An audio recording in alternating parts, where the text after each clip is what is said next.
Welcome back. Let's now start to really learn the JavaScript language, starting with values and variables. And let's start by getting rid of some of the code that we have here. So this one here isn't doing anything. And let's also delete this one so that we don't get that annoying pop-up all the time. So in this section, I will be using persons as examples. For example, a person's name, a person's age, or a job. All right. But anyway, let's talk about values now. So a value is basically a piece of data. So it's the most fundamental unit of information that we have in programming. For example, this text, Jonas, is a value. All right. So this here is a value. And again, if we want to actually see this in the console, let's say console.log, and then open up the parentheses, and then close them here, and then the semicolons. So if I save and reload, then of course we get Jonas, okay? And so Jonas here is the value. Or we can of course have different values. For example here, 23 is the value. Right? And so now we see 23 in the console. And the same is true up here. So in this line of code, where the values are actually 40 and 8 and 23 and 10. So all these four are different values. And then these mathematical operators here join them together to form just one value. And that value is then 61. Okay? And so a value is basically the smallest unit of information that we have in JavaScript. Now, one extremely useful thing that we can do with values is to store them into variables. And so this way, we can reuse them over and over again. For example, we can say let, and then the name of the variable, and then assign a value like Jonas to this variable. Okay, and so what we did here is called declaring a variable. Okay, and so this will actually create a real variable in your computer's memory and will store this value inside of that variable. And actually, that is exactly what we did up here right in the beginning. So here we declared a variable called JS and assigned the value of amazing to that variable, right? And so now it hopefully makes sense to you what we did back then. So I like to imagine a variable like being a box. So in the real world, a box can hold some object, for example, a book, and we can then write a label on the box to describe what's in it. And then we can find the object later when we need it by using that label. And variables actually work in the exact same way. So here, basically, we have a box called first name. And into that box, we put the value of Jonas.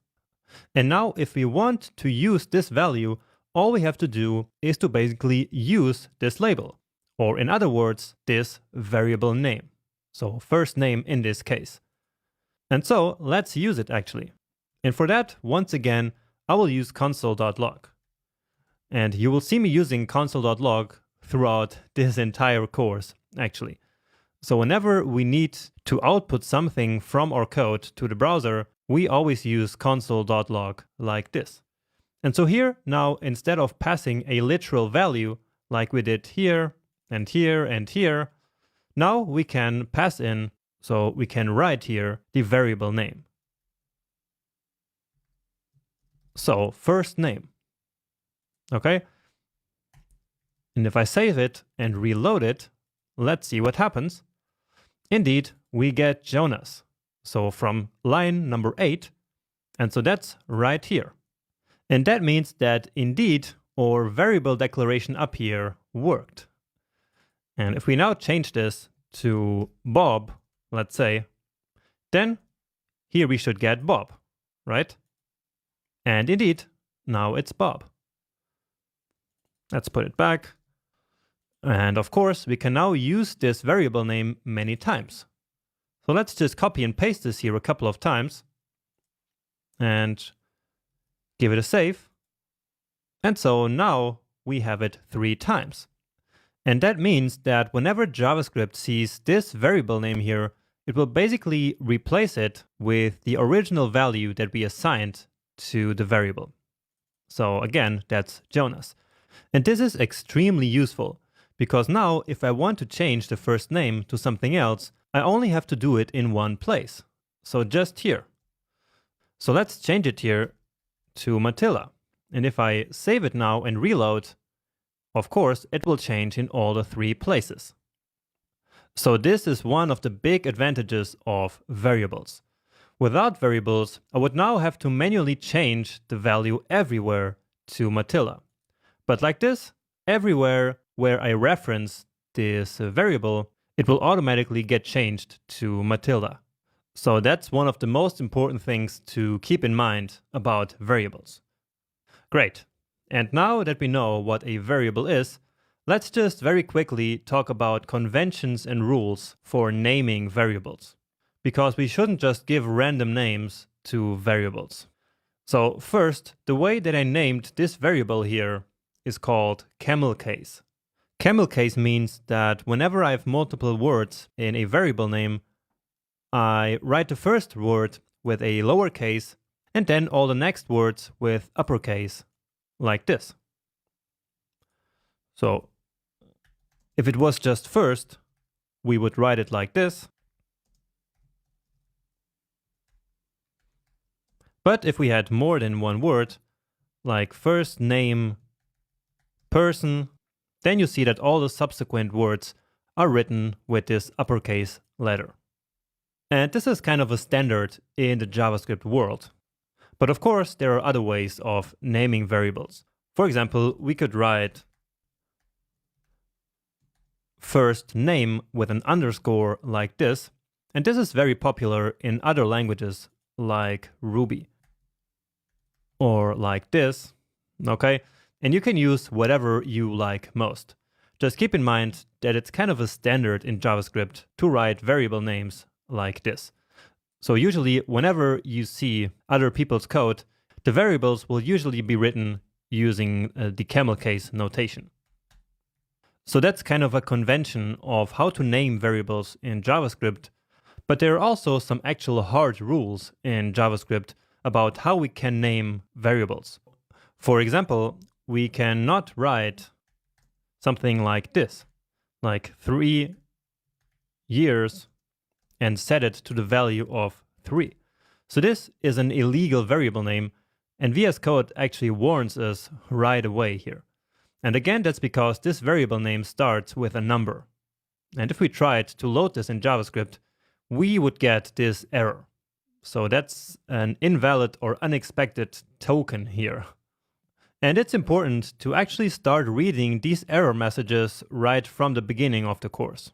So we see that this is a so-called syntax error, which means that we did a mistake in writing our code.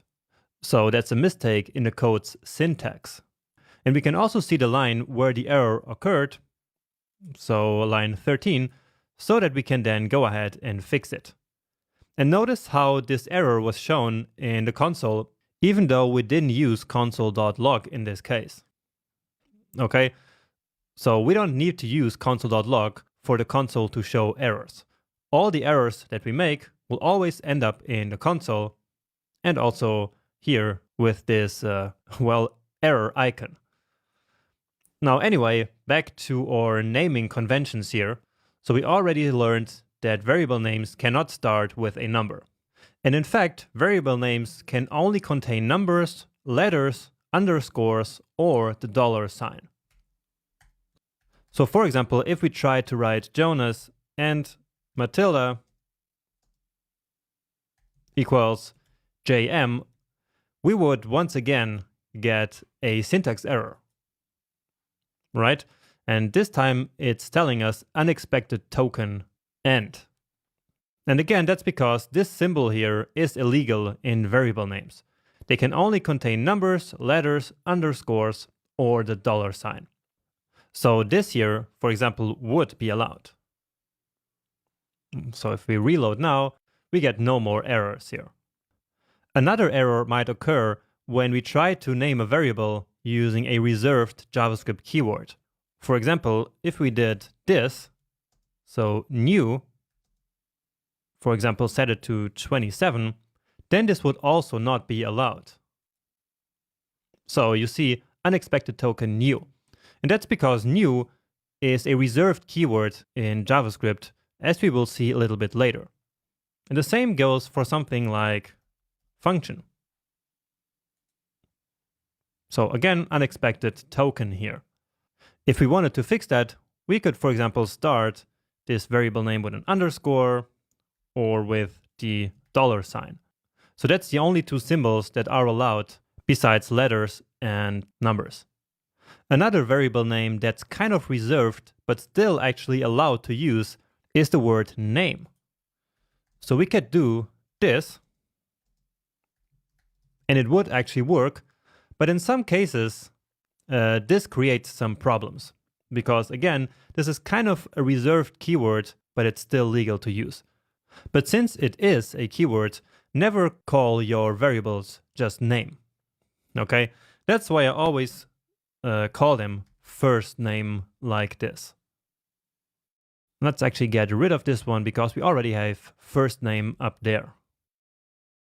Now, another convention is that we should not start a variable name with an uppercase letter. So we should not do this. So let person Jonas. Now, again, it's a convention, so that's not illegal. It's just that we use this kind of variable names with an uppercase letter for a specific use case in JavaScript, which is object-oriented programming, as we will see later in the course. So for now, never do this, but instead you should write it like this, with a lowercase letter starting. On the same note, variables that are all in uppercase are reserved for constants that we know will never change. For example, the number pi, which is like 3.1415 and so on and so forth. So we know that this number is never going to change, and so that's a constant, and for that we have a convention of writing it in all uppercase. And VS Code actually marks this variable name with a different color, because it knows about this convention that we use. Of course, you could also write it like this, but then this would be kind of weird actually. So if it's a real constant, write it in uppercase like this.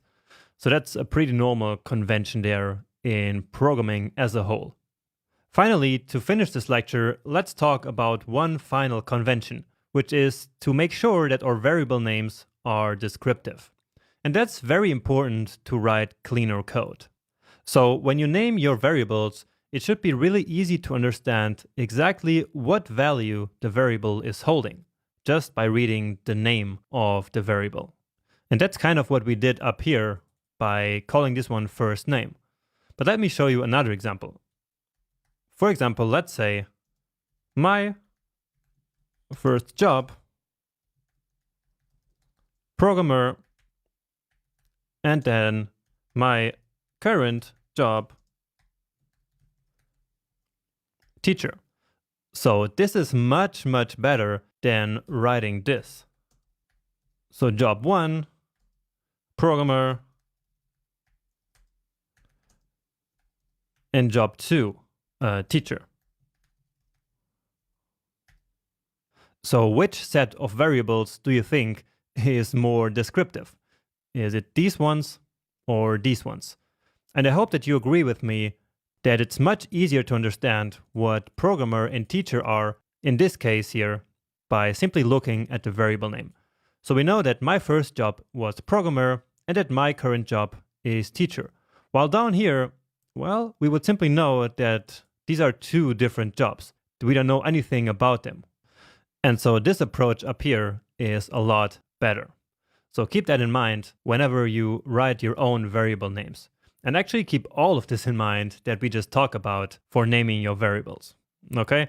So just to quickly recap what a variable actually is, it is basically a box into which we can store a value. So we give that box a name, which in this case here is first name, or in this case here, it's my first job, for example. And then into that box with that label, we can store a value, which in this case is this programmer string here. Then later in the code, we can reference that variable over and over again. For example, like this. My first job. And if I save this, then of course, here we see programmer. Once again, you probably saw my code changing here automatically from the single quotes to double quotes, but that is just my automatic formatting doing its work. And now if we wanted to change this here, let's say coder, then it would change across the entire program, and now we get coder here. And that's what variables are all about.